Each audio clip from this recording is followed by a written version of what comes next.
Well, greetings again, everyone. It's me, Nick Michalak, and the very kingly Steve Frazier. Well, thank you. As we delve into yet another adaptation of a Stephen King property with David Cronenberg's adaptation of The Dead Zone. And we're watching the fabulous new Scream Factory edition with the brand new transfer, which is going to look absolutely gorgeous. Can't wait. Great. So, guys, get your subtitles turned on, your timestamp over to 0, and we go with the countdown. So, in 3, 2, 1, play. All right.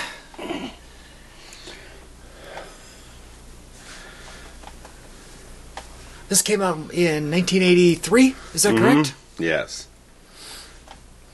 The novel was published, I believe, in 1979.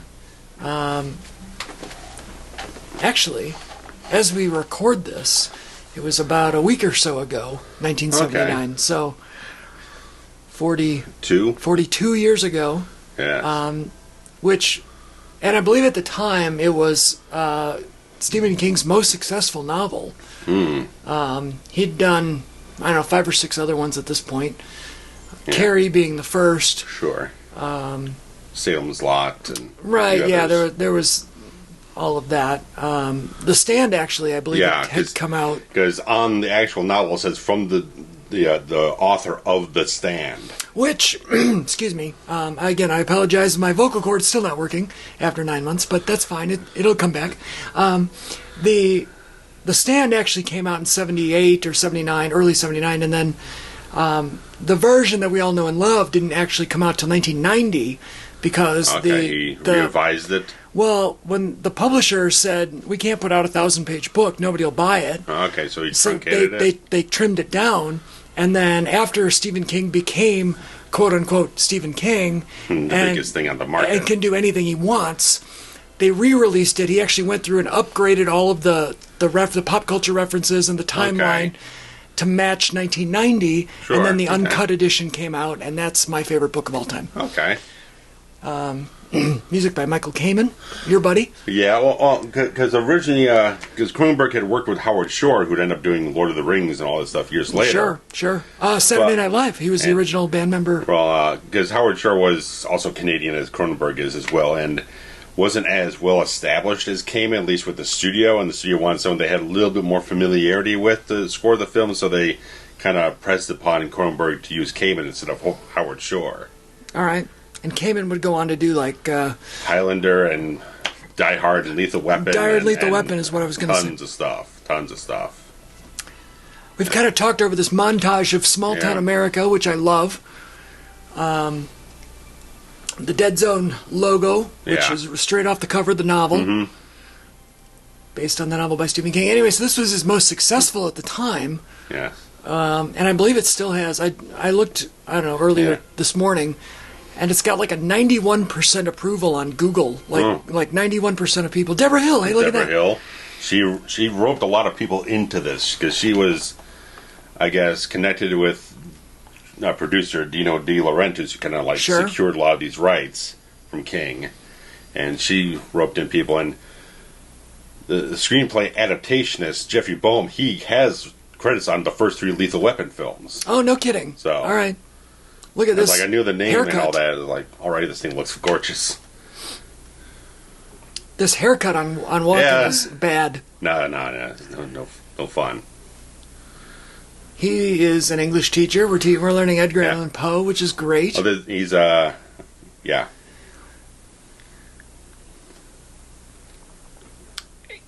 at the time, the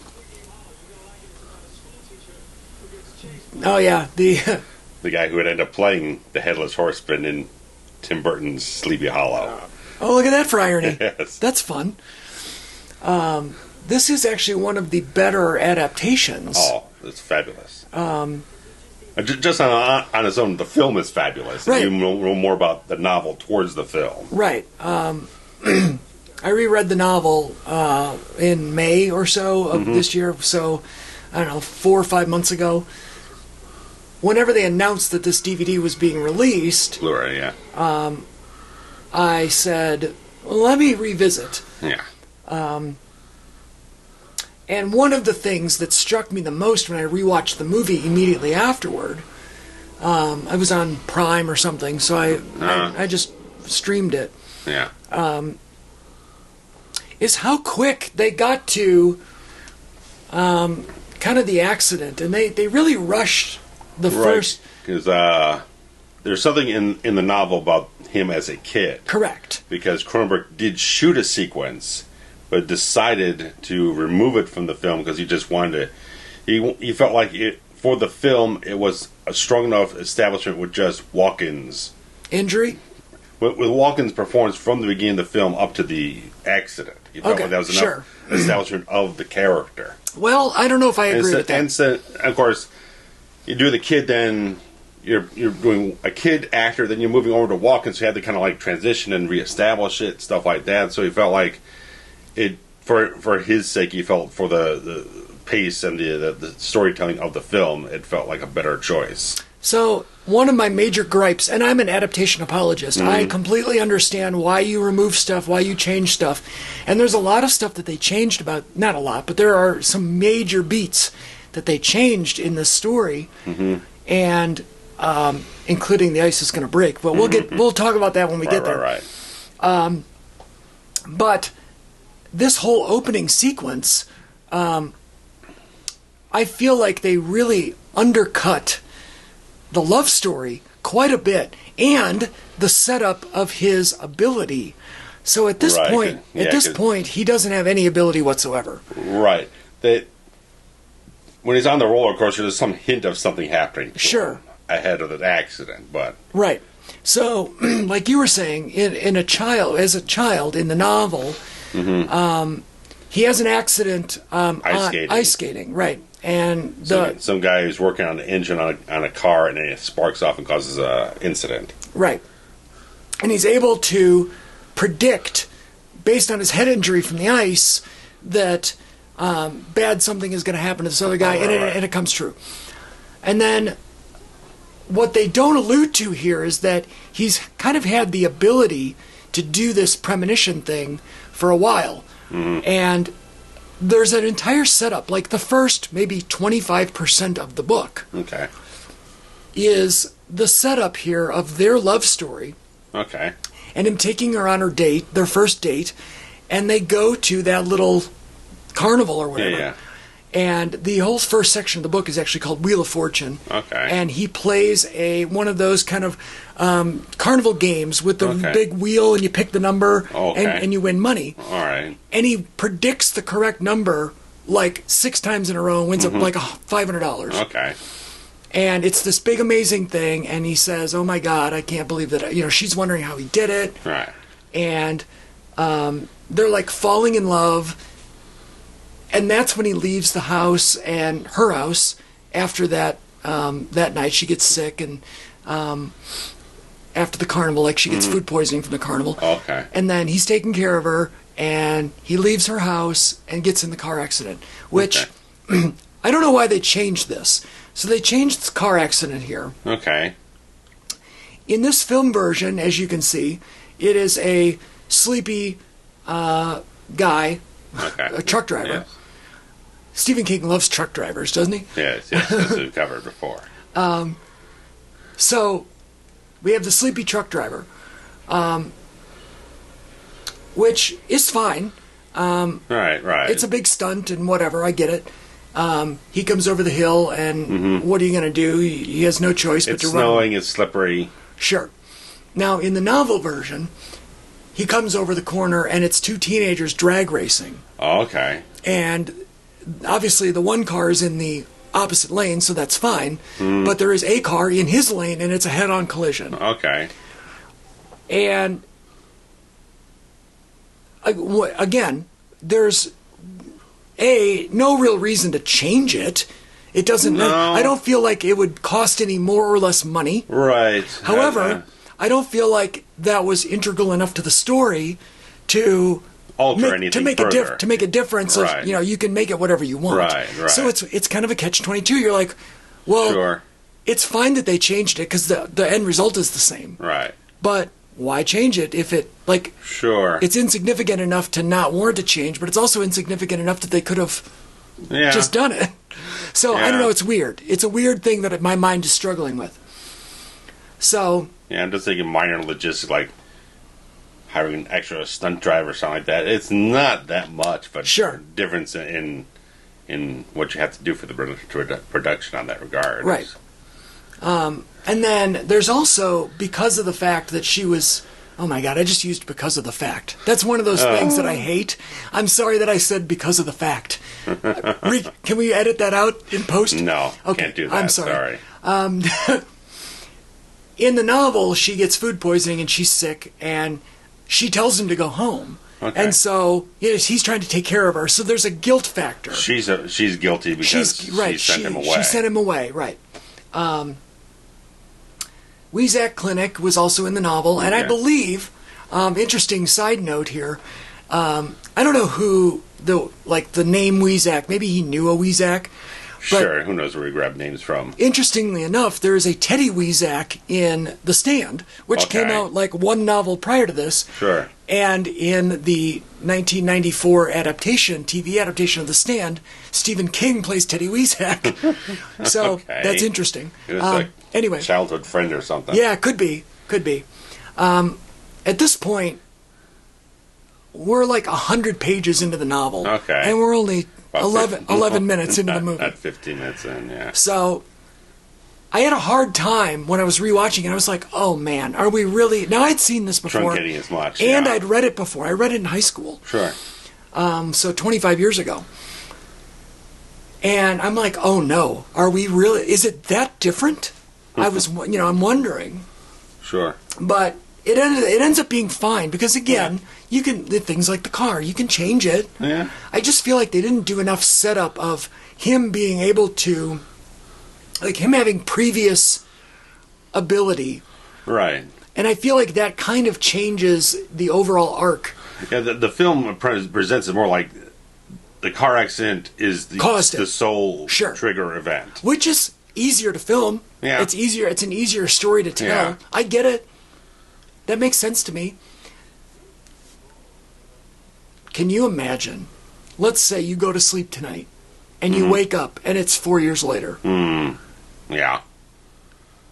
Can you all the stuff to Walken's character feels like it just happened yesterday. Correct. And that's the struggle he has to go through for almost like the first half of the movie, is realizing everything you just remember doing before you woke up, none of it exists anymore. Right. It's all gone.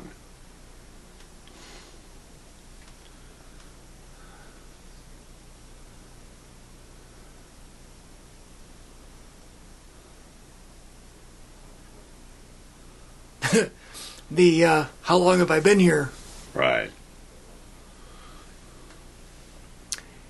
And there's also a period in the novel where, prior to this, where Sarah, who is, kind of convinced that she is going to, by the time of the night of the fair, she's convinced that she wants to, have a long-term relationship with this guy. And maybe go all the way with him. Sure. Because that wasn't a first date activity back in the 70s. Right. At least not for some people. So, she spends a lot of time at the hospital with the parents. Just watching over him as he's in the coma. Because you don't know. Right. And there's a period where she finally has to say, I'm going to move on with my life. Right.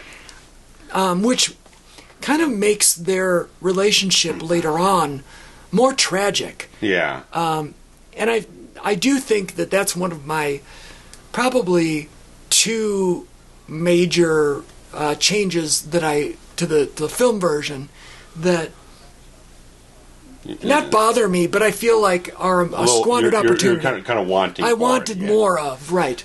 I can see how, one, you've got a runtime situation. Sure, for absolutely. Film, you got to keep it within certain parameters. And also, absolutely. I can see how the screenwriter and Cronenberg probably want to tell most of the story from Johnny's point of view. Yep, absolutely. Because the film comes down to a lot, it is a character-centric journey. Yep. You're not wrong. And these are all the things that I understand as an adaptation apologist. You know, there's a lot of people out there who are like, well, the book was better.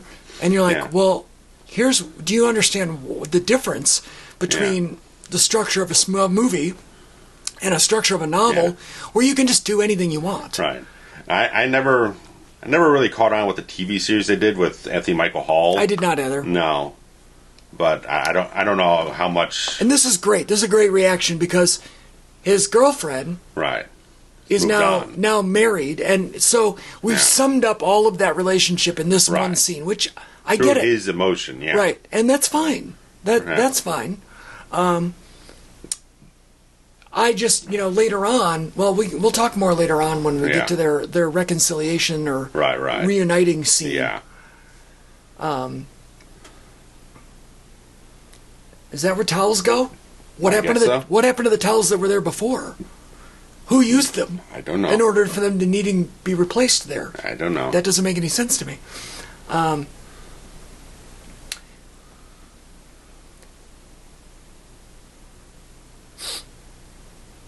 Is this the scene where... the fire. The fire, okay.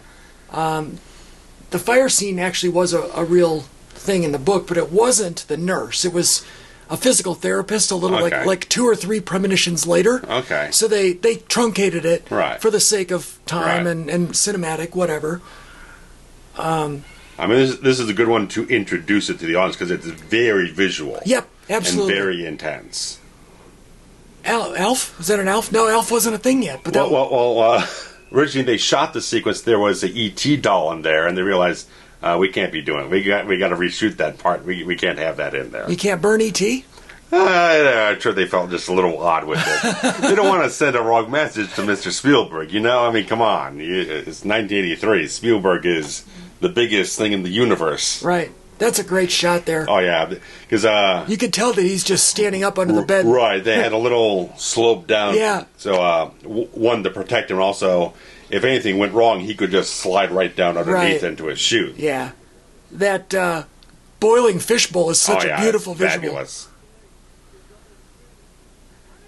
This is like the only scene they did like a proper indoor set for. So for the safety reasons. Everything else they shot. Pretty much everything on practical locations. So yeah, again, they kind of truncated this section of the book where they take 2 or 3 premonitions or scenarios and they just load them into one, which is great. It gets the point across. Yeah.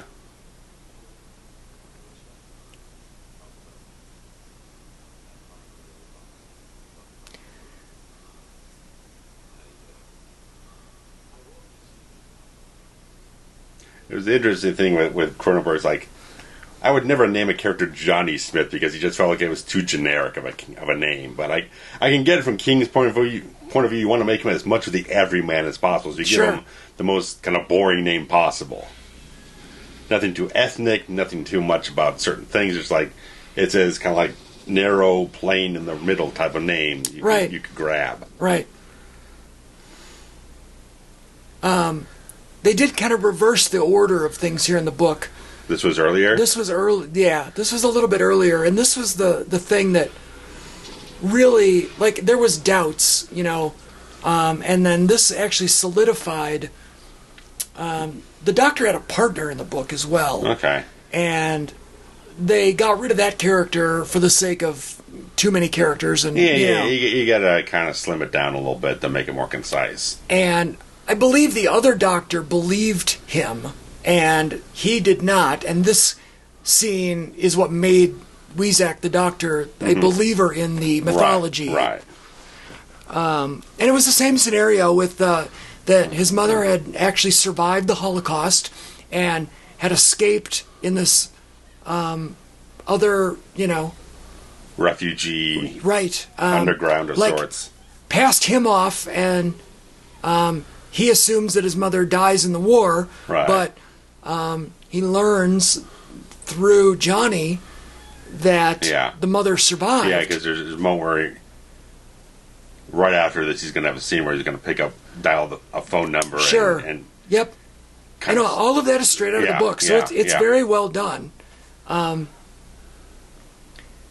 Again, they just kind of shortened it up a little bit, which is fine. In terms of dramatic impact, having the fire scene first for the character and also the audience, it jolts you into a very startling reality, and this kind of more further cements it, and kind of, again, it's more, this feels a little bit more character-centric of a moment there, because he's getting truly disturbed further about it. I feel like you could have done it two ways. You could either kind of go the method they did in the book, where it's a little more tease up front. It's slow, crescendo. Yeah. A little bit, and then a little bit more, and then the whammy. Yeah. But I completely agree with you that in a movie theater setting, you need a whammy up front. Yeah, you do. And then you can kind of roller coaster. Lull it down a little bit to have a little more of the character work build.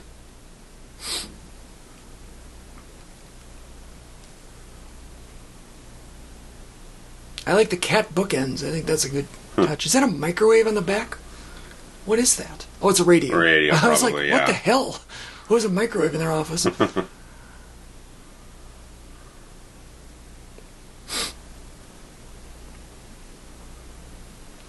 So yeah, he learns that his mother is actually alive.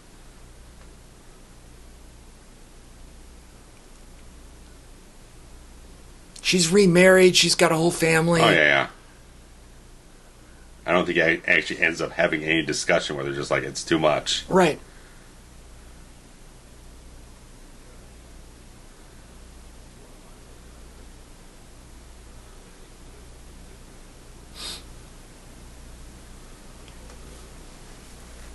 And, like you were saying, the accident in the movie version seems to be the cause of the whole situation. Yeah. And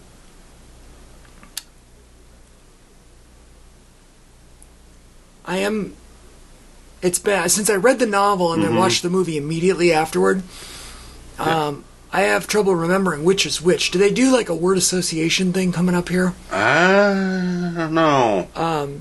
Doesn't sound familiar.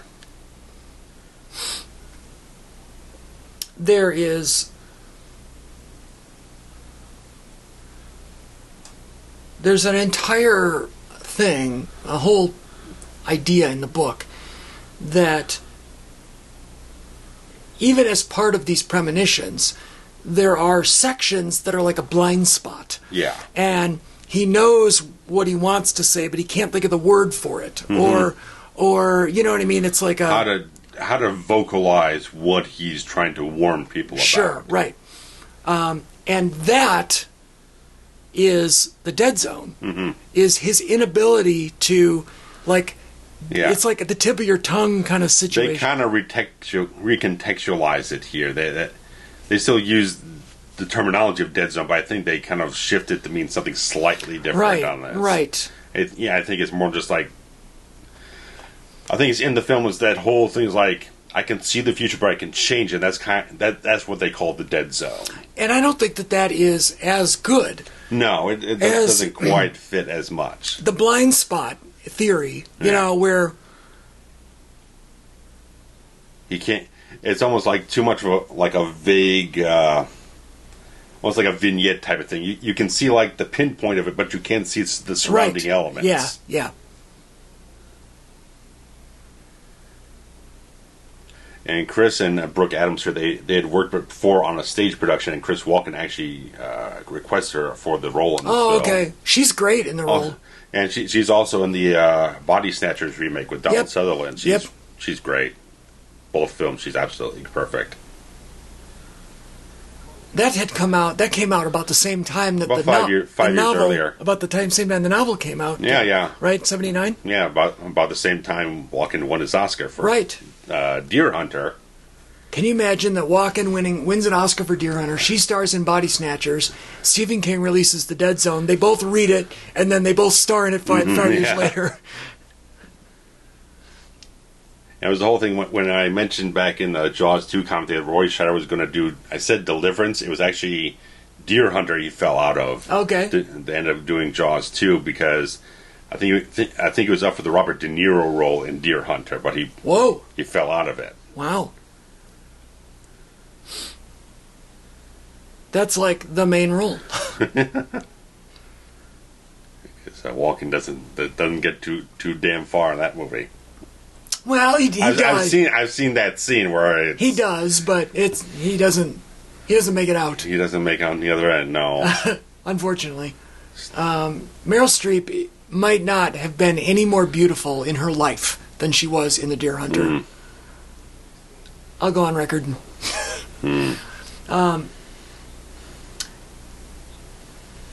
This, she has to come clean, and this was in the book as well. She came to visit him. She actually becomes friends with his parents. They're very familial. A lot deeper bonding. Yeah. Right. And they try to go a little bit of a guilt, situation. I shouldn't have left. Yada yada. Right. But I don't know. It doesn't feel the same.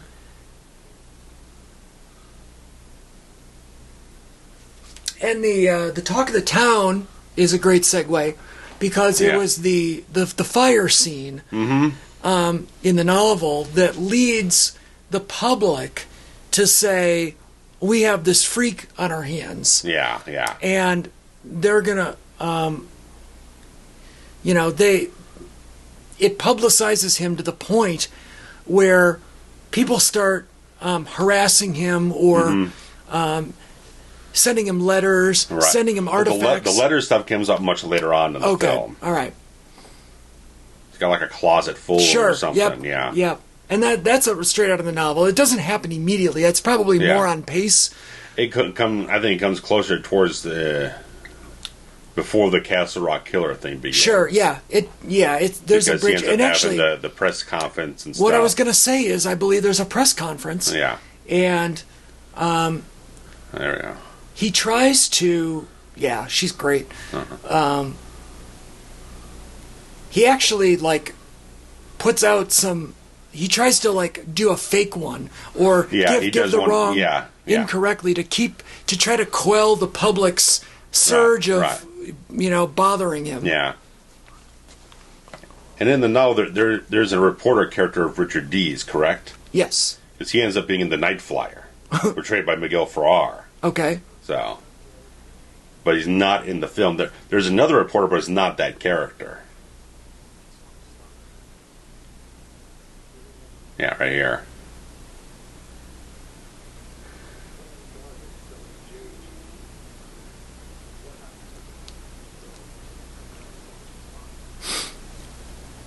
There's a great scene in the book where one very belligerent reporter, and I don't remember exactly how they portray it here, but one very belligerent reporter gets right up in his face, and he has no choice but to grab hold of him and tell him everything. There's a little something here, this guy in the leather jacket.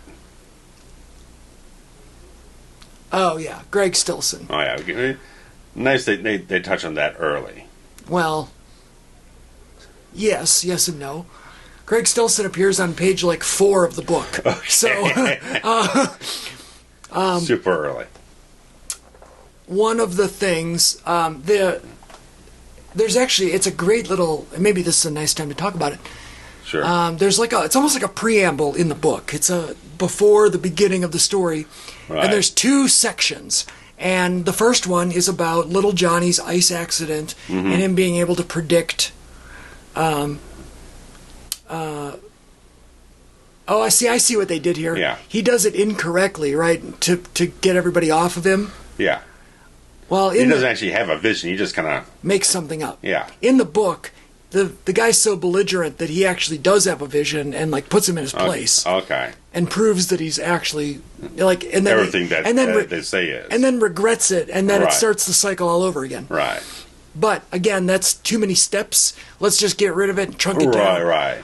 Anyway, so we've got little Johnny on the ice, and then there's another section of a very young Greg Stillson. Okay. Who is a traveling encyclopedia salesman. Okay. Intriguing. And just to show how big of an asshole he is, they have him literally kick a dog to death. Jesus Christ. Stomp a dog to its death. Say King. And Stephen King was a bastard. Like, it even made me uncomfortable, and nothing makes me uncomfortable. So, it sets up from the very beginning that there are these two lives that will someday intersect. I can play with that in a novel, definitely. And they do go through a couple other stages of Stillson's career. Right. And how he, becomes the mayor of something, and then he whatever. But he's like an asshole the whole way. Sure. And when it gets to the end, it really feels like... Fate. That, yes, A, fate, but B, that he's actually stopping somebody that's truly a menace. Yeah. And I don't buy... I'm going to jump ahead 2 hours. I don't buy that out of Sheen. As much? As much. Only because I have knowledge of the book. Okay. Which, in a vacuum, I guess it doesn't really matter. They kind of did their own thing. But we can get to that later on. Yeah, well, we got a little ways to go on that. We're in a good 25 minutes. There's an entire section of the book where the mom is like this religious fanatic. Yeah. And I can get that. I saw it cross around her neck earlier. And she really just believes that, like, she actually also crescendos into basically going crazy. Okay. That the Lord's going to save her boy while he's in the coma. Sure. And when he actually does come out of it, everything that she preached is justified. And that then sends her off on an additional religious rant. Okay. Meanwhile, the dad, who obviously loves her, Sure. the wife, He's a little more pragmatic. basically lets go of the son. Okay. And then says he's not coming back, and then cherishes the son as a gift. Meanwhile, separating from the wife, Right. becomes closer to the son and farther away from the wife. Yeah, complicated mechanics. Yeah, and so, and I get there might not be time for all of that here. Right. That's where maybe the TV series did it better. If they did like a 3-part mini-series, they would run that further out. Sure, if this was one of those 10-episode things on Netflix, right? Prime series, something, yeah. Which maybe they'll do someday because everything gets I've remade. heard maybe, I don't know, everyone wants to grab a King property these days and give it a fresh coat. They might be doing it. It's Skerritt here, man. It's great. Again, as we talk with Alien, the guy just has this sort of blue collar quality to him to a certain degree. Very empathetic, very... I like him better in this role. Yeah.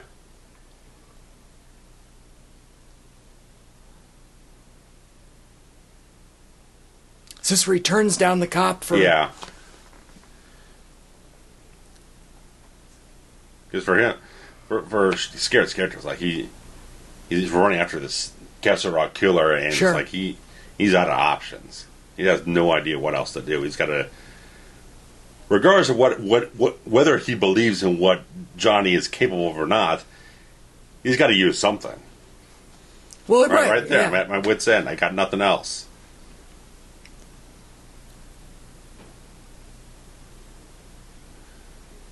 Does he turn him down here?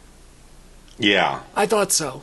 Because there's that, just over out of our frame to the left, there's that picture of Jesus that is the most famous one that everybody had in their house. Yeah, in the novel, he also turns him down initially. Only because he doesn't want the notoriety, he doesn't want to start up the... Yeah, he just wants to be left alone. Right, exactly.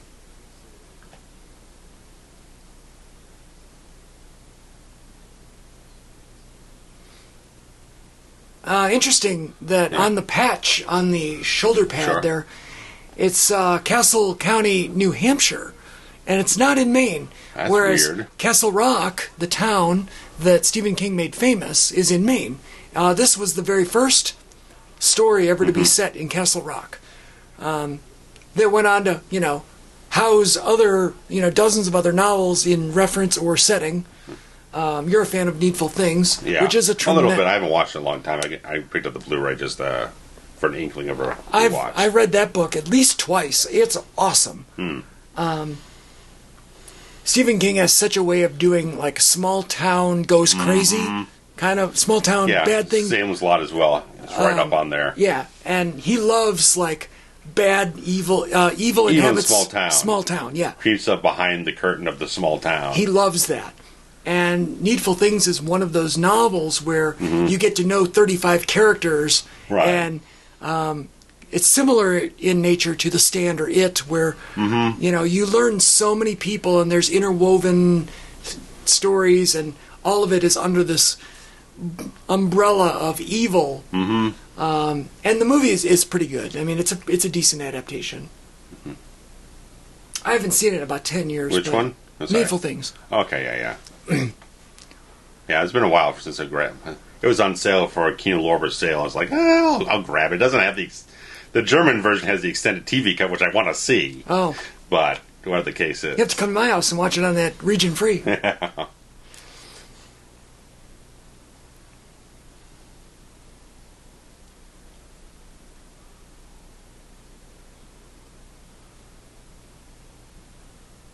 Yeah, they've got the old, they both don't really know how to live life. Right. Anymore. Yeah. Him without his wife. They're just kind of making it through. Right.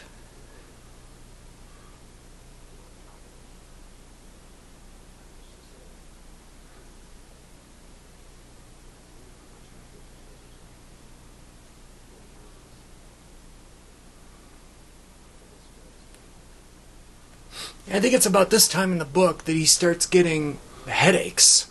Yeah, that comes around too, because the doctor gets to the point where it's like, the more you have these things, the more it's breaking you down physically. It's like it's wearing you out. Well, one day these are probably just going to kill you from the utter strain they put on your physiology.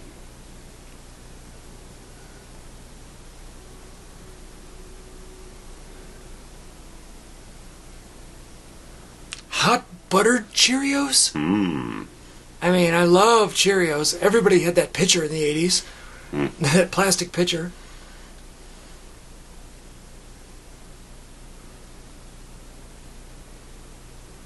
And this is the scene that I was referring to. They were always in communication in the book. And they actually have a scene... there's an entire whole section in the book where, he invites them over, and it's not a surprise. They actually planned it. Okay. And there is this sense of they're both going to get closure on their missed past, the squandered life that they could have had. Yeah. They actually plan it where the dad's not going to be home, and they. Yeah. So I don't know if the surprise. The way I'm reading the dialogue, it feels like he kind of. It seems like he had invited her. It's like, if you want to come over, feel free. And she wasn't sure she was going to come over. He wasn't sure she was going to come over. Yeah.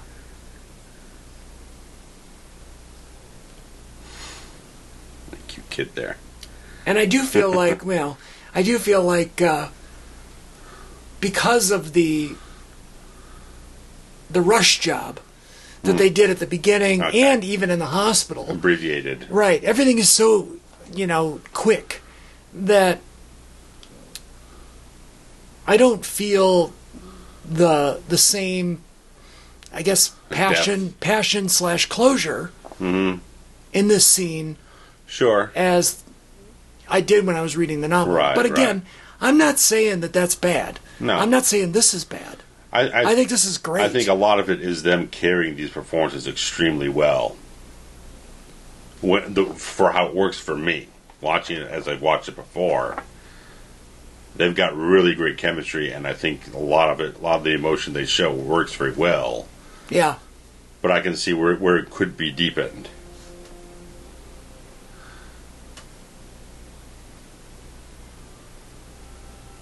In this scene, it kind of feels like she's just cheating on her husband. Well, yeah. I mean, granted she is, but at the same time, it's not because they both really thought that they were going to be with the other for the rest of their lives, right. you know.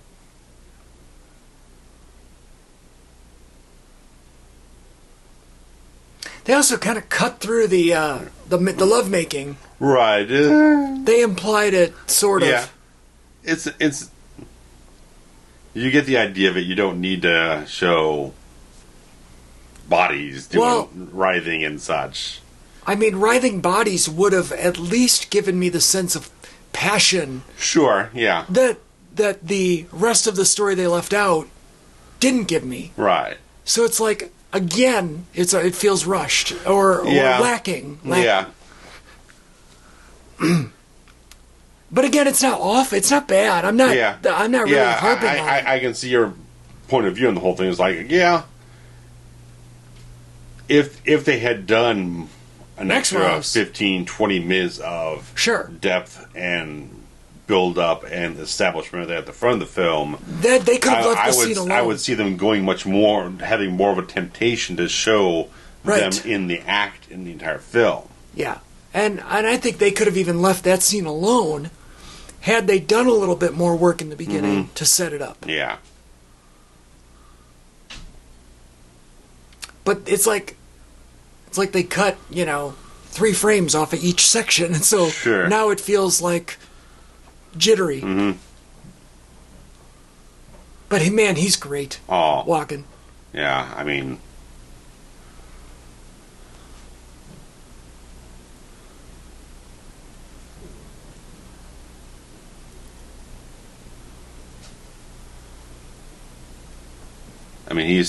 they're talking so much about how much of an in-depth acting was that he would go through the script and find, like, the cadence and the rhythm of every single line he wanted to deliver. Like, if you change the line on 2-3 minutes before they shot, it's like, it would screw him up completely. Sure. He's almost like a music composer. I'm trying to figure out where everything flows and all the notes hit in the right ways, how I want to deliver the scenes.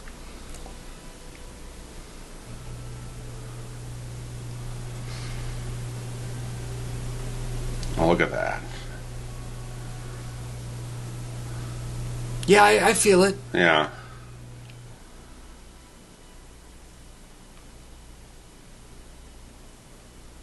It's like, it's both a mixture of just the pain of knowing sort of the ecstasy of finally having what you wanted, but now realizing the pain that you can never have it again. Right.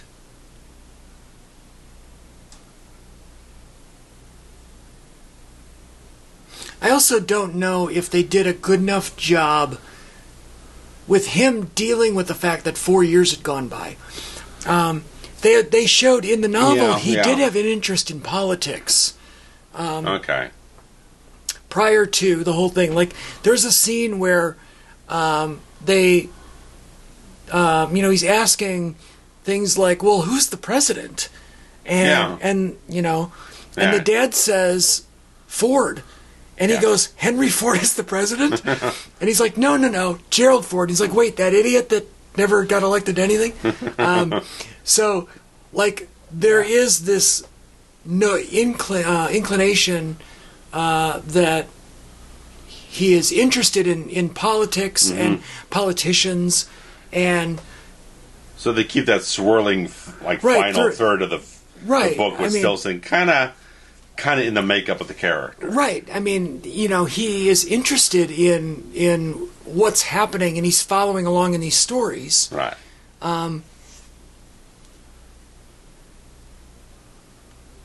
There it is.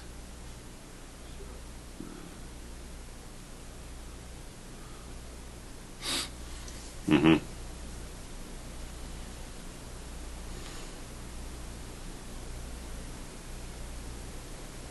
Maybe that whole thing with Sarah kind of brings him out of the shell a little bit and feeling more like I can contribute something. Right.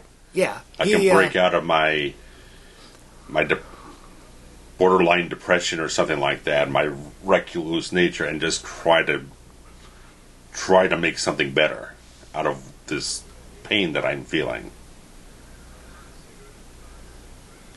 I think he also has some sense of loss. Like, he understands loss. Mm-hmm. And so when he sees loss on the television, it registers. Right, yeah. And he sees all these people suffering. Mm-hmm.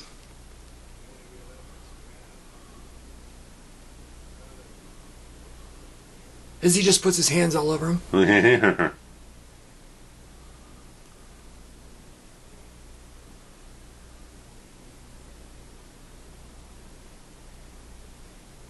we catch a brand on that? I thought they were Marlboros. Just making sure.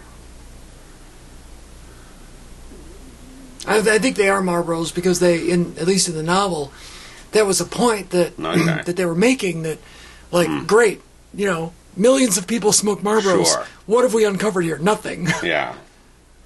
But he does have a moment where he touches the cigarette butts and he is able to see,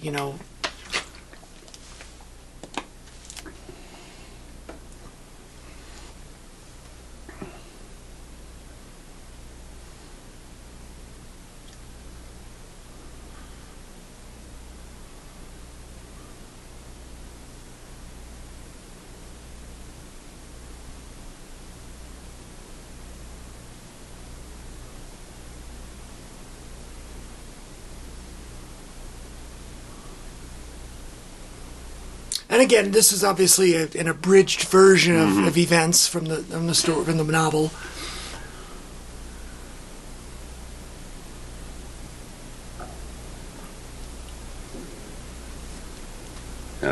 This whole sequence is very interesting to a degree because this gazebo they're coming up at, they built it for the film, and it's still there today.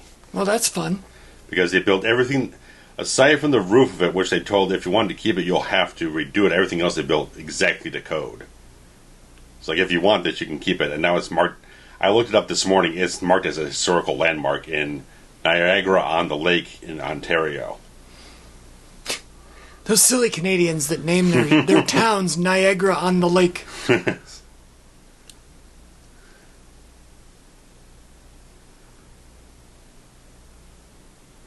Old school ambulance there on the left.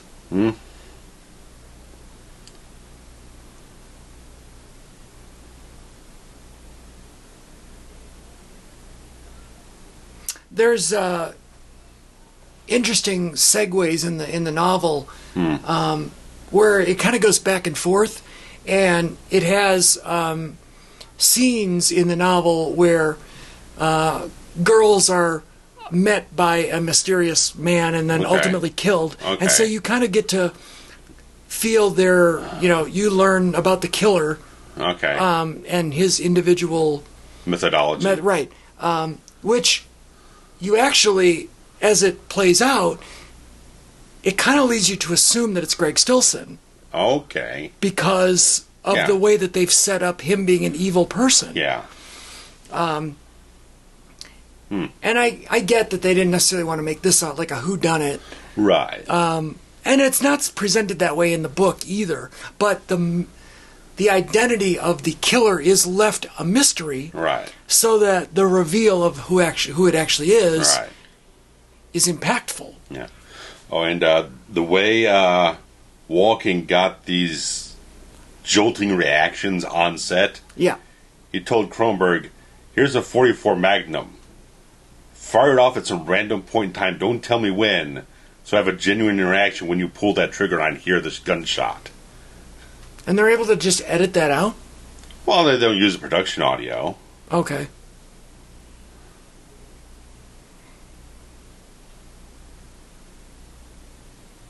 Where Cronenberg was saying, like, that's not really my style, and I immediately thought, William Friedkin would be all over that shit in a fucking hot second, man. Yeah. You see how they're kind of keeping in the flashback? Yeah. So that this is Still, reminiscent of how they did it in the book. Yeah.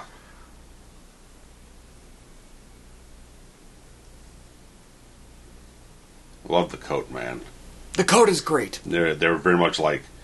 Cronenberg really wanted that sort of... It's almost expressionistic, almost like a Dracula feel to it in a certain way. He's kind of almost completely cloaked in this darkness. Almost like it's swallowing up to a degree.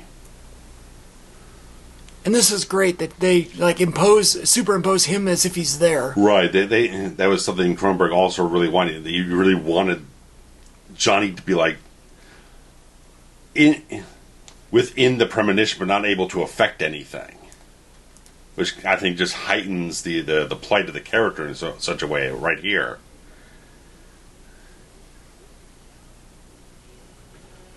Oof! Right hand, right to the jaw there.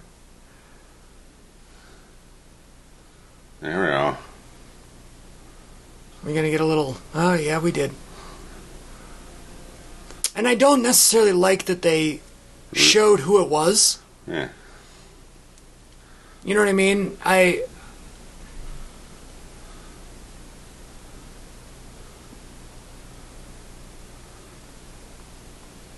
don't remember if exactly how this is how it plays out. Yeah.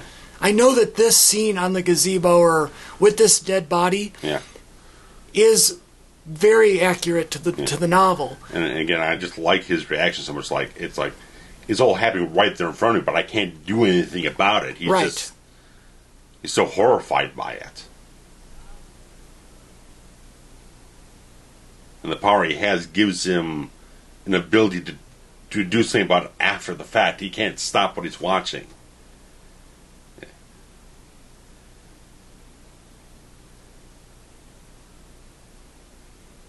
But how is it in the novel that they find out who it is? It's the same way. Okay. I just don't. I think they truncated the telling of the sheriff. Like I don't think that it plays out exactly the same. Where Dodd runs from the crime scene. I could be wrong though. I don't remember that granular of detail. Okay. But I do know that this scene happens just like in the novel. Mm.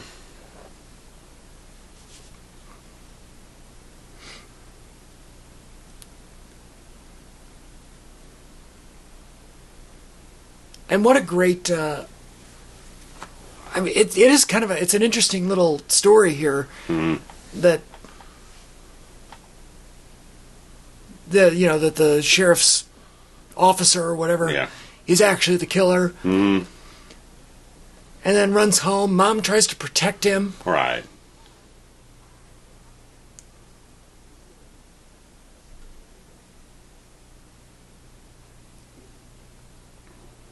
Is this actor somebody? I know he's a Canadian actor. I didn't remember the name of the guy. Is this a Canadian production? Well, it was shot in Canada because they were going up and down like the eastern seaboard trying to find something that fit the tone and the look of what they wanted for the film. And they found out, well, this is like right in Cronenberg's backyard. It's right up in Canada, in Ontario. This is another scene in the book that I thought was really good. Yeah. Is she's been protecting the whole time. Him learning that the mom knew. Yeah. Mm.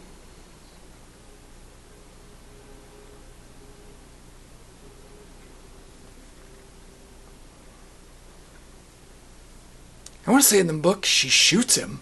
Does that happen here? Yeah. Okay. On the stairs.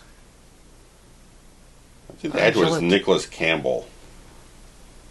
Toronto, born and raised in Montreal. He just looked familiar to me. It says he had a debut film role in The Omen, so maybe in passing he was there. I don't know. Which is odd because that was shot in the UK.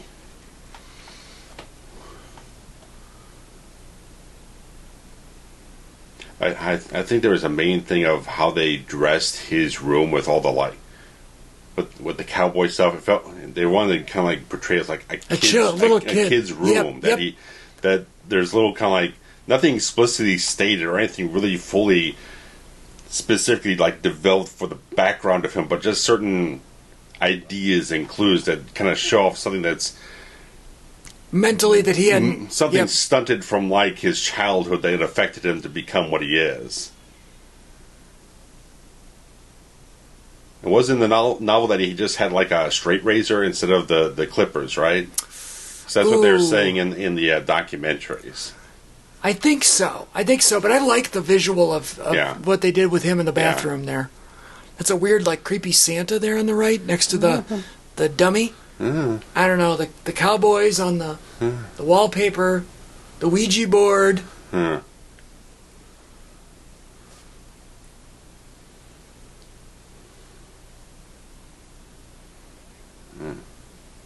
I think so. I think now that you say that sounds right, but I don't know. I think the scissors are a good visual. Yeah, they are. They just felt like it had a bit more of a particularness about it, a little bit more unique. And just this whole thing is like he impales himself with the scissors. It's a much more of a mentally unhinged type of idea instead of just like, I'll take a razor and slash myself. I'm specifically going to set this thing up and drive my face into the thing. It's very strange. I believe he was nude in the book. Well, he was. Because he put on the leather slicker or something here. Here we go. She's not a very good shot. No.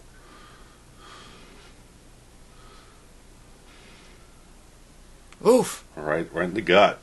Got her. Oh, this is great. Great imagery here.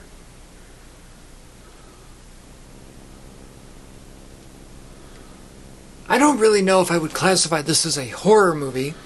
It's much more psychological. Yeah. It's a. The horror more inflicts Johnny on a psychological level than you have with a lot of other Cronenberg films of the time, where he was into the body horror and the very graphic stuff. This film really showed his diversity of what he could do. Which we saw later on when he does like History of Violence and Eastern Promises. He shows he can do pretty much anything you can want to put in front of him. He's capable of a lot of different things on film.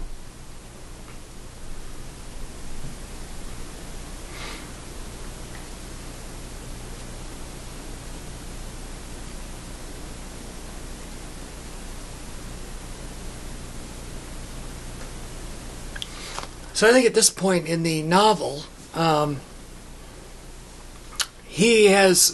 Johnny, has branched out and kind of given up the helper life. Okay. And he doesn't necessarily... I think he does actually want to go back to being a school teacher, but he decides to take... I don't know if he knows the guy. I don't remember how he came about, but he ends up being a tutor. Right, that's where he gets hooked up with the guy in the mansion. Right, correct.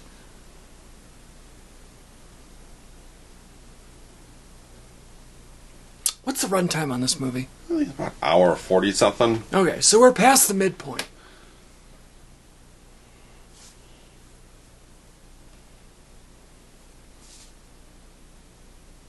Yeah, about an hour 43.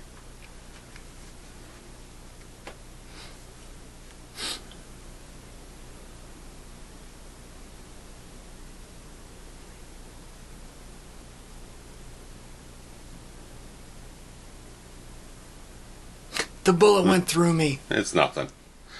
It's just a flesh wound. Well, little scratch. Compared to 5 years in a coma, gunshot's like a pinprick. There we go. Yeah, so he's getting the headaches.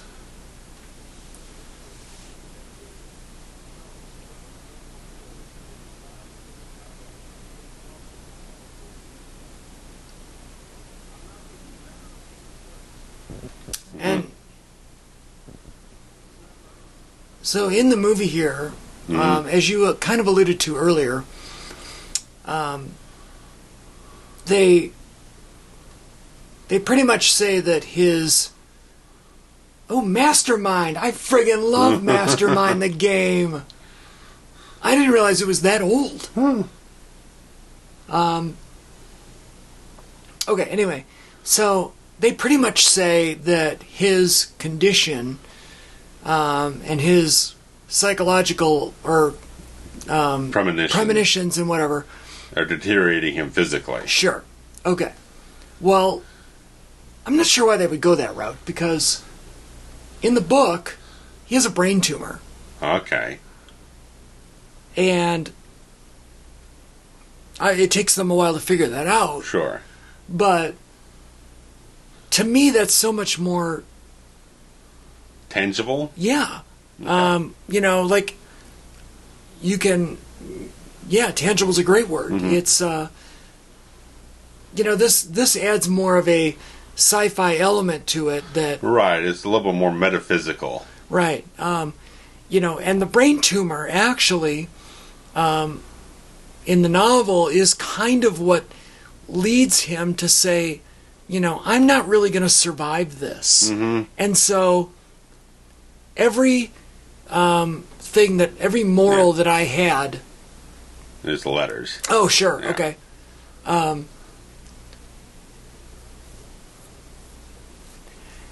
And they do sum this up in just this one scene. This happens throughout in the book, which is fine. Yeah. You really only need to mention it once. Yeah. It's the brain tumor in the novel that leads him to say, I'm not going to survive. And so all my morals tell me that I can't assassinate this guy. Okay. But if I'm not going to live, then it doesn't matter. Right. And that's like makes the decision for him. Yeah. And to me, that is an element It's a lot more human of it. Right. Well, it relate to. It's a cause and effect. Right. As opposed to, I don't know. There's that mastermind again in the back right. Love that game.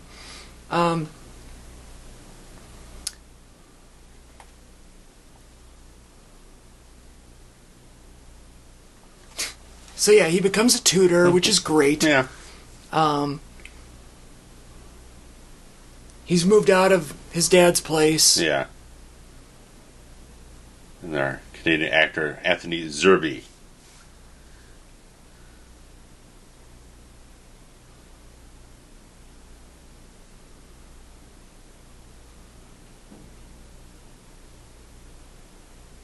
And I don't remember in the book exactly how he gets hooked up with this guy, because this is the guy that's going to offer him the job tutoring.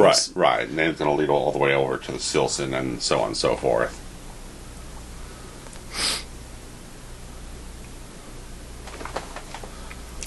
And what's missing here, I think, is that his interest in politics the entire time is not present at all. Not here at all, right? Yeah. And so, not to say, I don't think he necessarily knew who Greg Stilson was. Right. But it showed that, he at least had a vested interest in what was going on. Right. So that when it comes time to see the future, there's a little bit more context to it. Right.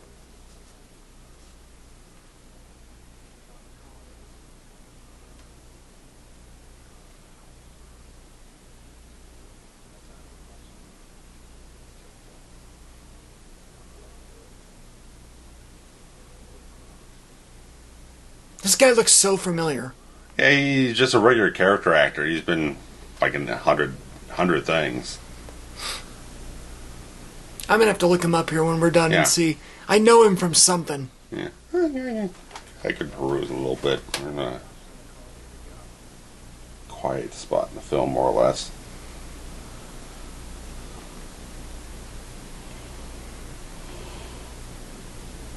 Yeah, it always bothered me, even when I read this and watched it in high school, that the Greg Stilson character... He's in License to Kill.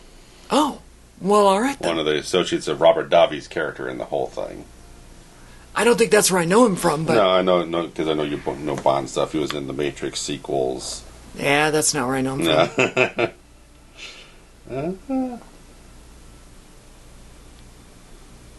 I feel like I know him from TV more than movies. Okay. Anyway, it bothers me that we're over an hour in and we still have not even met Greg Stilson. Yeah, I can see how that... And not to say that is bad, but how do you portray that a person is so evil he needs to be assassinated in just 30 minutes. Like, is there a way to do that? They do kind of telegraph it a lot here.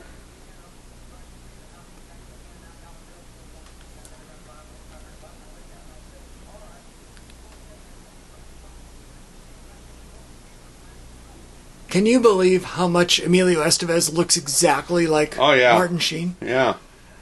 And Charlie as well, but not as much as Emilio Estevez.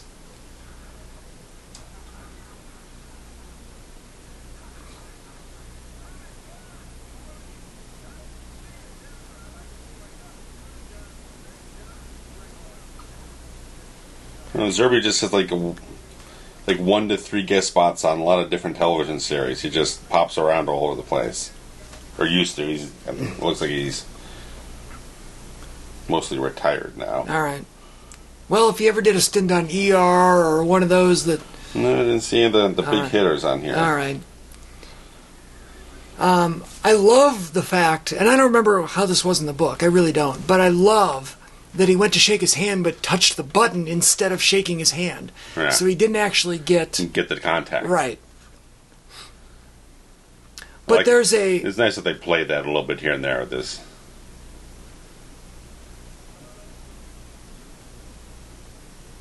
And that's kind of it right so far. With Stillson. He's just a smarmy politician. There is a point a little later on where Smith and Zerby's character are sitting down watching Stillson on TV, and he just kind of comes out and says it. This guy's dangerous, but you don't want to cross him because if you get on this guy's wrong side, he can ruin your entire life or something. That's the implication he has in that scene, and maybe about 5 to 10 minutes from now. Yeah, but... So, yeah. So he's bad because you told me he's bad. Right. Not he's bad because we saw him being bad. Right. And I think that is a missing piece of this puzzle. Yeah, I think a lot more, maybe not even just now, but just like another perspective on it. Someone would have had something, at least probably from the time he wakes up from the coma, there'd be a little news thing here or there, like when you're reporting on the Castle Rock killer, there's a snippet of something else about Stillson doing a campaign thing or something. There'd just be something to keep the idea of the guy in there before you fully get him into the thick of the plot. Yeah, I mean, show him, I don't even know doing what, but something bad to get elected in a smaller race or whatever. Right. There'd be some kind of report of controversy or something with them. Right, And then he tries to put up the smoke screen of some press conference somewhere. I don't think that would be that hard. No. Just to introduce a blurb. Right. Just so that when we get to the hour point, okay, at this point, if I've never read the book, and I'm watching this, I went, oh, that's a nice cameo by him. Yeah. And what did I learn? Nothing. Other than, because it is the interesting thing that the film is very episodic with the things that Johnny's involved with. Yep. The thread through the film is not a plot overall. It's the character arc of Johnny Smith. Episodic narrative, I believe, is what it's called. So it's like you got all the stuff with the Castle Rock Killer, then you got a little bit of this thing, a little bit of this thing. Right. So you're not really following a story thread through the whole thing. So after Castle Rock Killer, you're probably sitting there like, okay, that feels like kind of a big... That's the end. A big crescendo of a story. Like, where are we going to go next? So there's not really like a thread to pick back up, and you got to kind of start it fresh after that. I think that's why I did not like this book as much when I was in high school. When I read it, I was like, well, that was good, but it wasn't... I didn't think it was great. Yeah. So this is the scene I was just mentioning here in a moment. There is a section in the book here, around this time, where he wants to learn more about Stillson. Right. And he starts, kind of tracking his... Because he's not even a registered voter. Right. And that's... he's saying, vote against this guy, he's dangerous. I think that's because he moved to this town. That can be something. And I think that was the case in the book as well. As you're lacking certain character setups, in the book, he, kind of says, I want to see where this guy is going to be. and he decides to go see a rally. Yeah. Does that happen here? Something happens. Okay. I know. It's funny. At the rally that he goes to is when he first gets the premonition. Okay, then that's what I'm thinking. The Doomsday Premonition. I know in the TV series that, like, the Doomsday Premonition was like, it's like a Roland Emmerich film or something. They'd show like fucking cities on fire shit with CGI and stuff. Oh, I at least remember that. It was a little overblown, and there's a lot more weird element they added into the whole thing. So I was like, I only got bits and pieces of it, but they did a little bit more accentuated, exaggerated things with it. Well, let me get refreshed with what they do here, and then this is back room, bad deals, intimidating the reporter or something like that.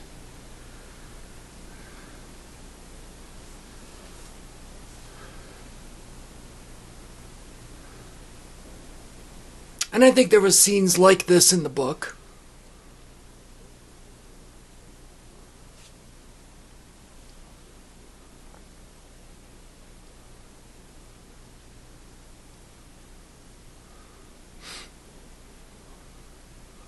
$12:30 in the morning. What are you doing in your office?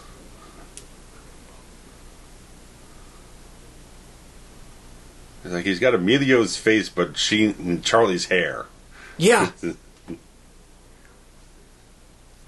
it's funny because from the profile, he looks like Charlie Sheen. Yeah. But from the straight on, he looks like Emilio. Yeah. 100%.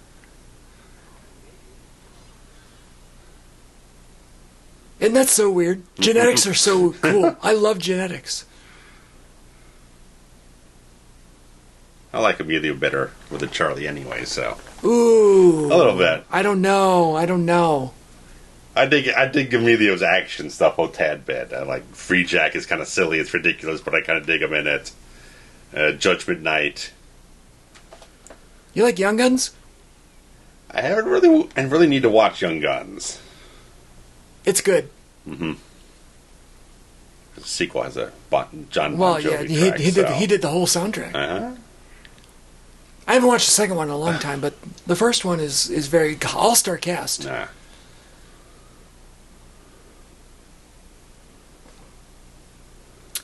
He was a pretty big name at this point. It's after Apocalypse Now. Yeah.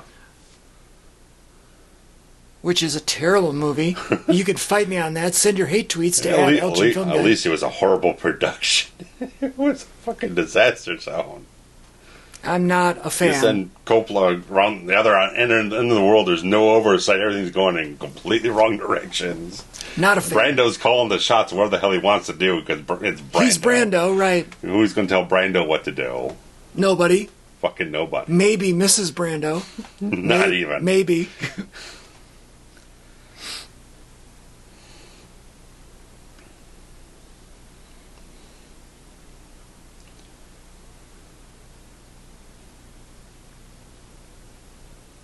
I mean, a lot of the reviews at the time did criticize the Stilson character as being utterly preposterous. Yeah, that could be. I'm okay with that. Yeah.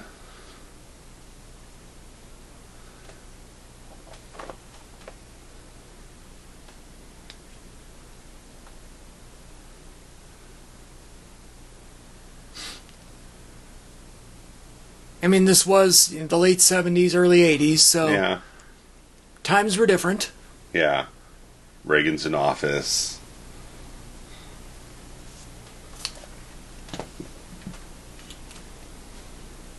Making sure the clock's right, and it is.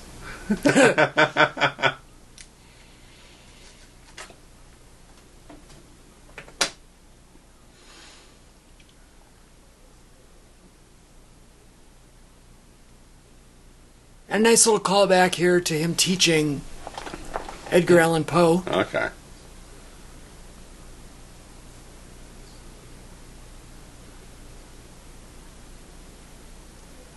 You still thinking about her? Yeah.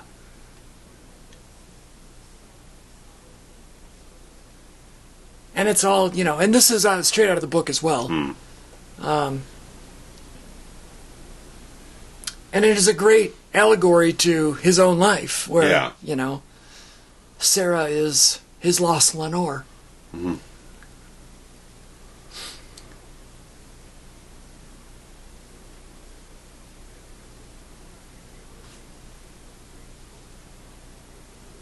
There's a goddamn billboard across the street. Yeah, you have to sell me on this guy. Stare me in the face every morning. I feel like this guy is somebody, too. Yeah.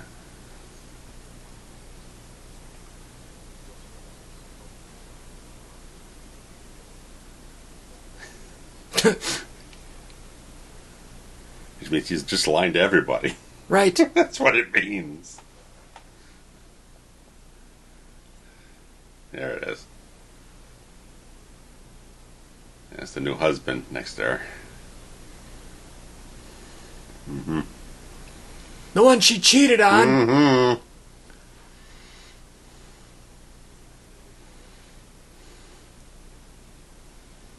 Mm-hmm. Mm-hmm.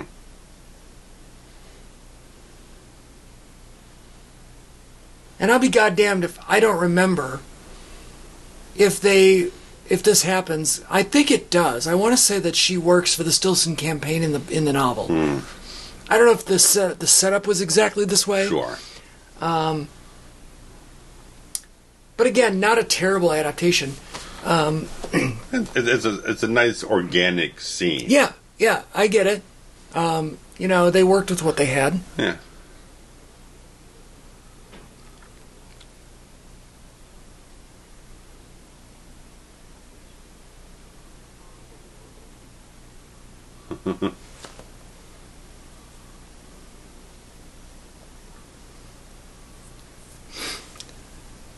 I suppose we are approaching the big premonition scene here. Oh yeah. Regarding the child. Yes. Great. This is just... The backhand I thought was wonderful.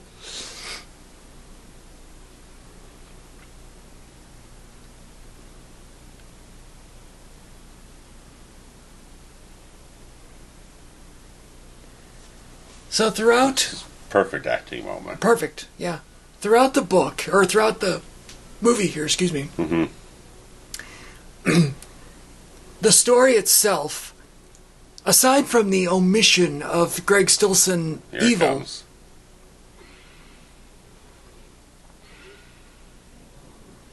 Those are the gunshots you were referring to, you think? Yeah. Sounds more plausible when they're doing it outside with the gazebo. It's not so much when they're inside an actual soundstage house.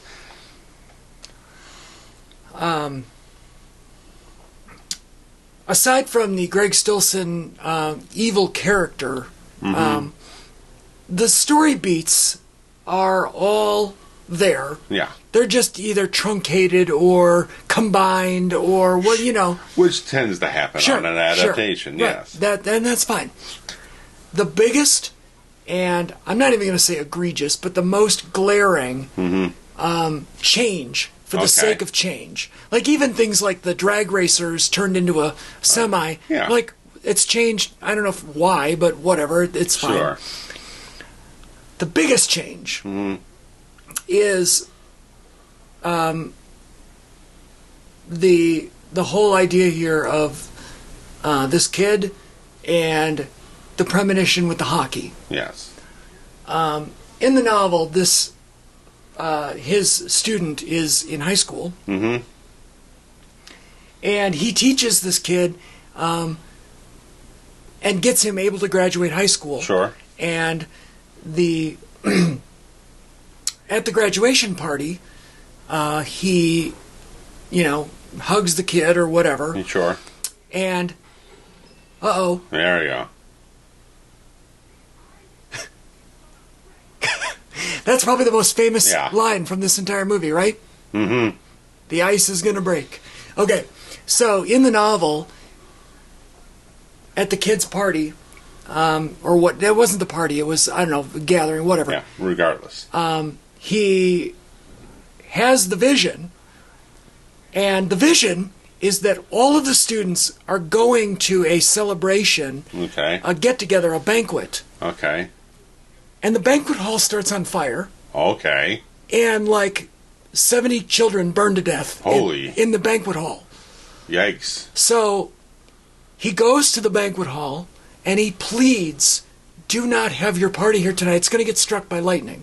By the way, yes. Sidebar, Greg Stillson, earlier in the novel, was selling lightning rods to folks as part of his backstory.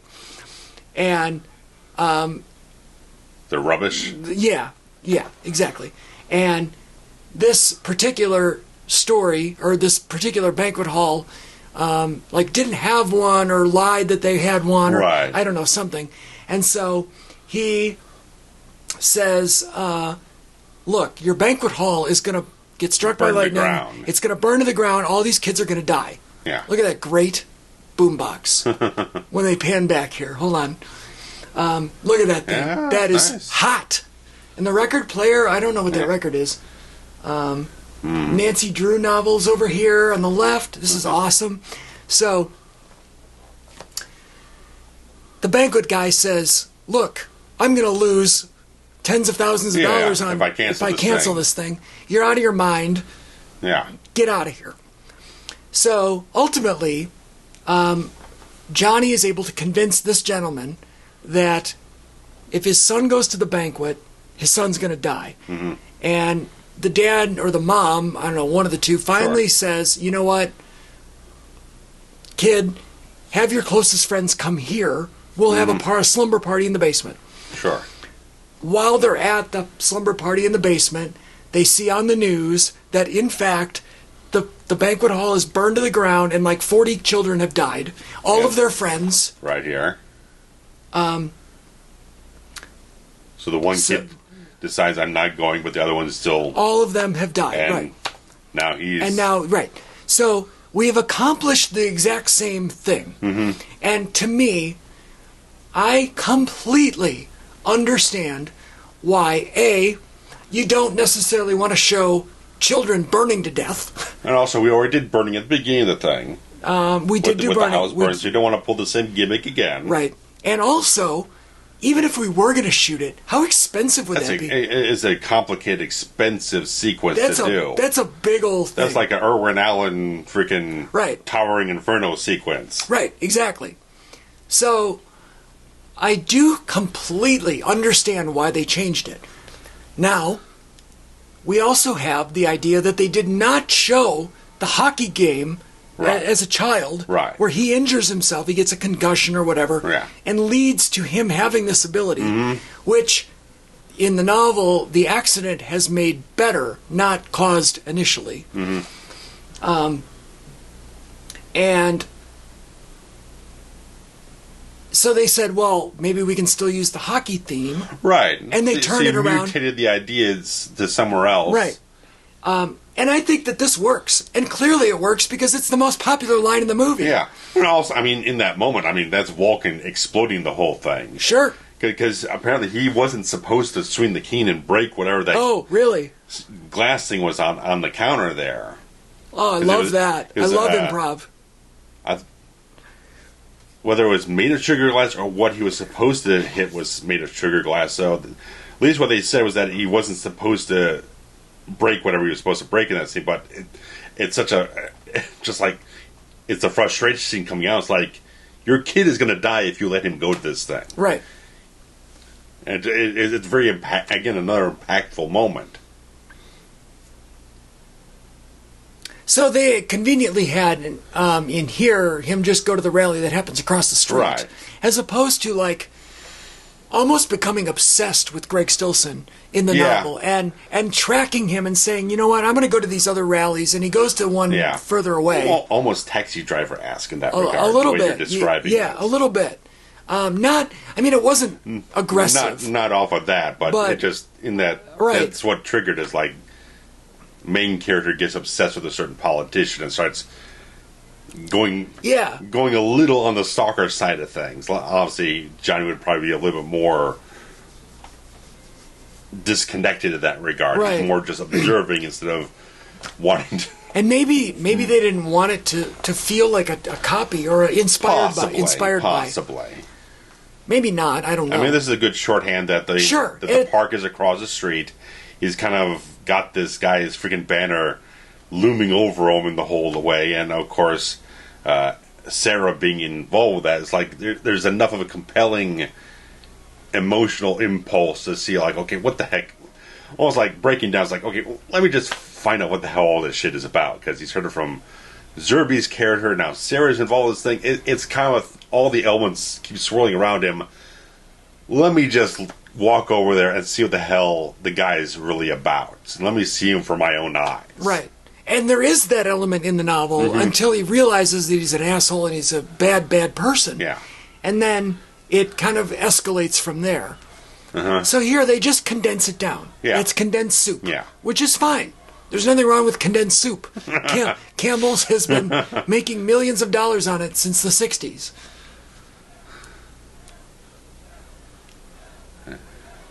There we come. Great fur coat on that bodyguard there. Yeah.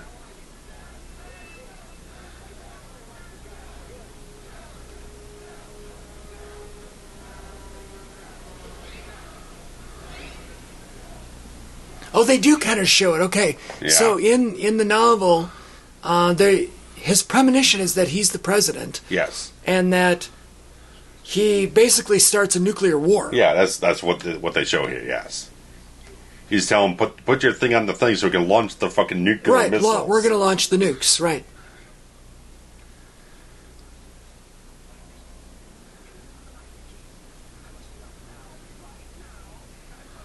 He's a megalomaniac. It is a great scene. Yeah. And this kind of is the embodiment of Stillson in the book, but we didn't get to see the build. Gradual build. Yeah, right.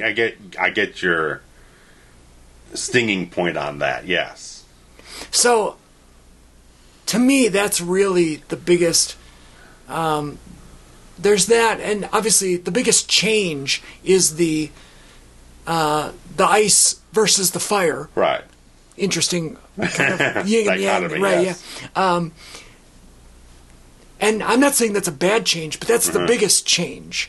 And then I don't know about this freaking butler-looking dude. Like, oh, sure, he's complicit, is that man. Chief of staff, maybe. He's wearing like tails and everything on that jacket. I thought that was the guy, like his guy that's been with him the whole time. Whatever the case is, he's complicit too. He killed his bastard as well. He's going to do some bad shit.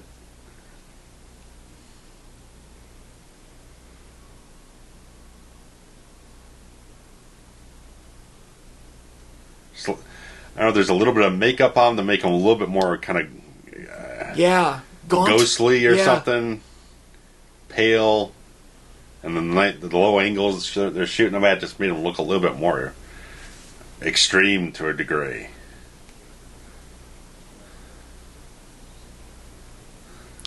He's got his chest hair there. Yeah, oh yeah.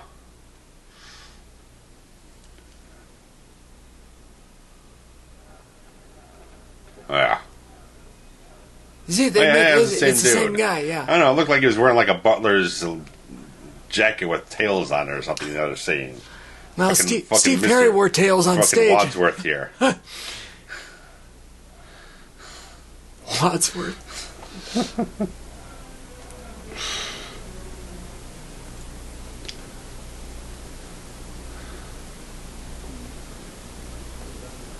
Man, this film is hot on the wallpaper, man. Yes, no kidding. Hot on bad wallpaper. Yeah. This is actually right out of the book as well, where he hypothesizes about traveling back in time. Well, yeah, I mean, it's the right guy to be asking. I mean, obviously, the character was a Jew in the Second World War escaping the Holocaust. Of course, that's the clearest analogy to give off of the whole thing. And it's so interesting, too, because later on in Stephen King's life, circa 2011, he puts out a novel that's called 11/22/63. Oh, yes. And in this novel, I picked it up so fast, I can't even tell you how fast I went and got a copy. Because 11/22/63 is the date of the John Kennedy assassination. I watched the Hulu series, which wasn't terribly good. It was okay. Yeah. It was okay. It was a little wanting. Yeah. Well, especially as somebody who read the book, like, immediately on the day it came out. I listened to a podcast that did a little comparison, and they found a lot of problems in terms of the adaptation quality of it. It could have been better. The idea behind this novel, for anybody that doesn't know, is a guy finds a way to time travel and go back in time and live life, and in 1963, or a little earlier, actually. Yeah. And, basically go back in time in order to prevent the assassination. And at the time that I read it, I thought that it was one of, if not the best, ideas for time travel. Yeah. Ways to get there, Yeah. that I'd ever read or saw. Not that Back to the Future is bad, but it's silly, And the idea is that you go back in time and prevent this terrible thing from happening, But the ripple effect. Right. Which clearly had been on King's mind back here in 1979 or 78 when he started writing. I don't know how fast he cranked it out. That, what if you could go back and kill Hitler? Yeah. Hitler and the JFK assassination and 9/11 and Pearl Harbor are like the biggest world-changing events, right? Yeah, in the last over 100 years. Yeah. So if you could go back and prevent any of them, like those are how would you change the complexion of history? Right, tentpole events. So it's very interesting to me, this whole thing. Mm-hmm. Now, I guess what's missing is the other change in that. In the novel, the headaches are because of a brain tumor. Yeah. And, he realizes that his life's almost over, like I said, and, maybe this is the only choice. He actually goes on a rant about, there's moments where he talks about how he would never even think of assassinating. Right. Like, this very simple man, committing murder is out of the question. Yeah. But then it's the greater good scenario. Right.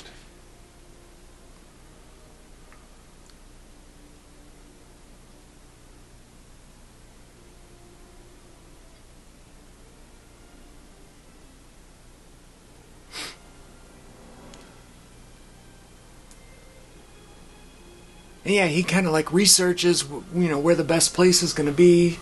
Yeah.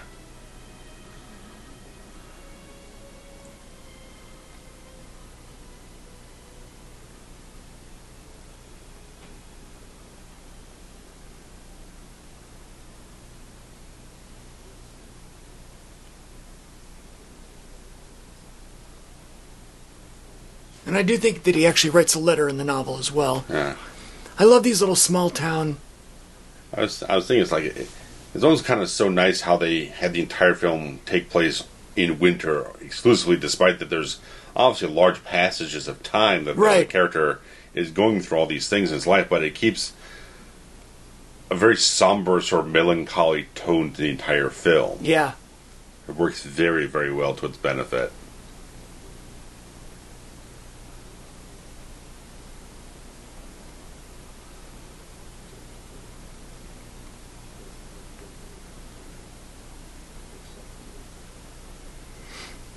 There was another reference to New Hampshire on the side of the building there, too, so I do think it's interesting.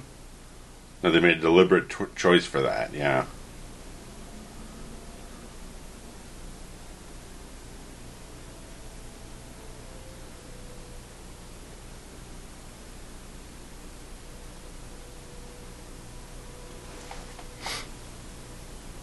It was actually quite a... see, it says New Hampshire on that bank across the way. And I don't know if they filmed any of this in New Hampshire or if this is all Ontario. Maybe, I don't know. Because I don't know why you'd... I mean, that's a lot of work to redress the town, right. You know. This was actually a very thrilling section of the book. You know, you're right about the episodes, almost. Yeah.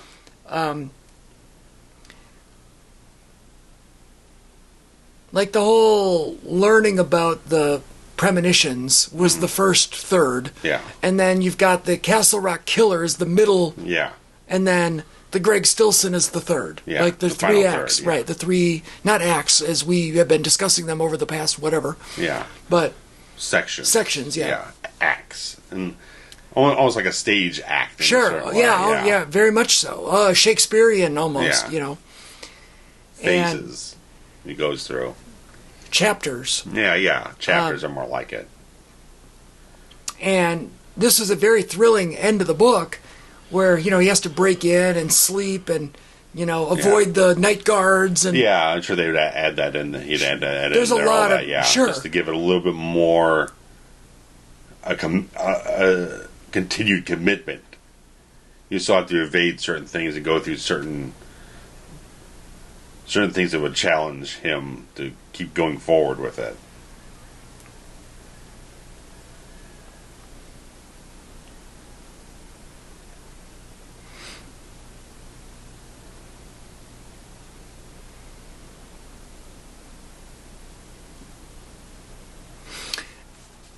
His physical and mental stability were pretty worn down at this point in the novel. So. And I don't know if they really... I mean, he still kind of feels like the same guy. Yeah. As opposed to a guy at the end of his rope. Right. You know, a guy with nothing left to lose. From the apocalypse premonition to this, it feels like it's been like maybe, I don't know, 12 minutes or something. Right. Yeah, they just kind of jumped to it, which is fine. Yeah. And they tried to do the gun jam. Oh, is it going to work? Right. Like, that's the tension you're building? Yeah. It falls a little flat, but whatever. Yeah.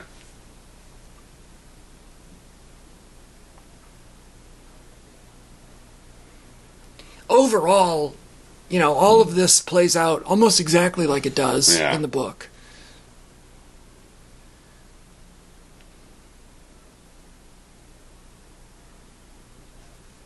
Someone else will have to inform me about the TV series. I think the TV series got canceled before they wrapped up the story. Really? Like they didn't even finish it? It ran for like 4 or 5 seasons. I don't think they fully wrapped everything up.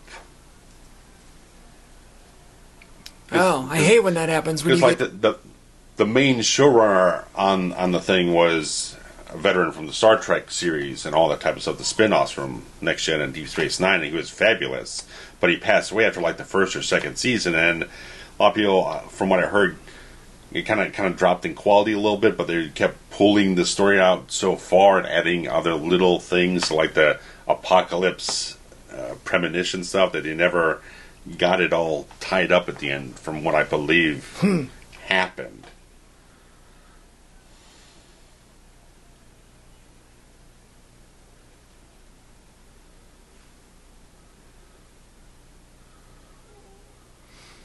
Now, in this version, it's... This that does them in. Well, no, this happens. Okay. It's just, it's not Sarah and Sarah's baby. Okay, just some it's a random right. So I get that they tried to tie in that element. Yeah. Not that John would even consider it, but yeah, it amplifies it more. There's a neat little scene in the novel. I love that he pulls the bunting down in here, and just that visual of the draping flag kind of cascading down. Yeah. Great little scene in the novel where, like the night before, the day before, he has an encounter where he's trying to, with a photographer who's like trying to get a press pass or something into this event. And that photographer, I don't know, they have this interaction. Okay. And then that photographer ends up being the one to take the picture. Okay. And it's like a callback. Okay.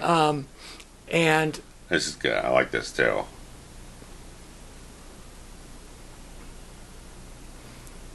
And this is exactly as it plays out. The photograph of the child basically ruins his entire political career. And he takes his own life. Yeah.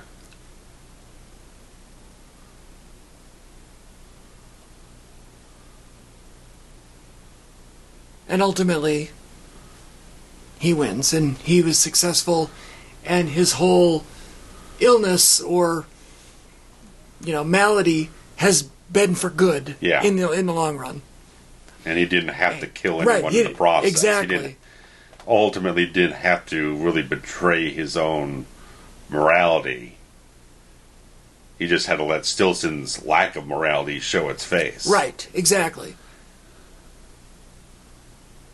So he allows the world to see the person that he already knows that Stillson is. So exactly. He exposes him, which is a far better way to tell that idea of the story. I'm sure that, as you said, King thought that as well. Right, yeah. Because, he's pretty good. Right. I've never... Better than either of us will ever be all combined. I've never in my life... If we lived a million years. Right. Nobody has ever been better at writing characters and making you understand who characters are in so few words than Stephen King. And anybody that's read any one of his 60-plus novels can attest to that. Yes. And to think that this was in the first 10 novels that he ever wrote. Hell. It's crazy to me. Under, the first 18%.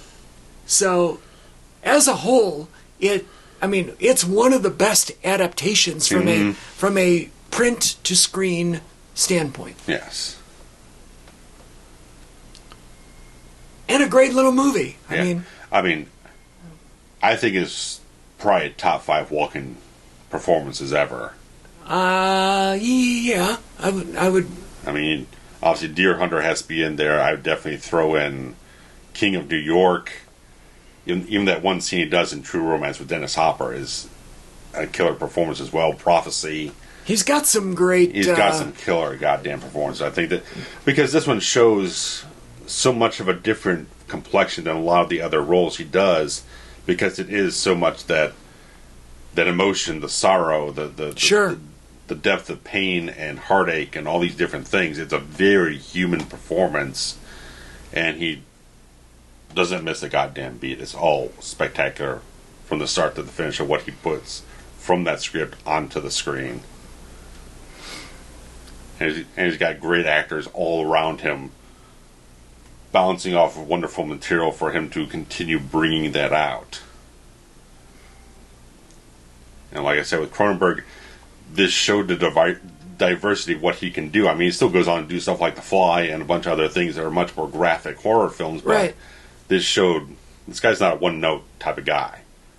You put very good material in front of him, he has the ability to flex himself around it. And eventually, History of Violence got Oscar nominations, right? Vigo did. Yeah. I don't think anybody else did, but Vigo did. At least he brought another actor towards an Academy Award-worthy performance, so... Cronenberg is a legend, in my book. Yeah.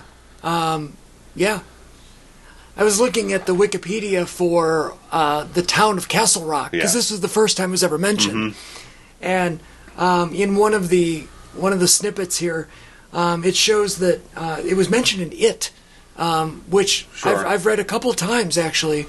And these little things are never mentioned in movie adaptations. Sure. But there's a line in It where one of the characters alludes to Frank Dodd as the crazy cop who killed all those women in Castle Rock. And I was like, he loves to have those little interludes. Yeah. People go on about Marvel's cinematic universe. Fucking King was doing that 40 years ago. Oh, absolutely. Interconnecting everything. Everything.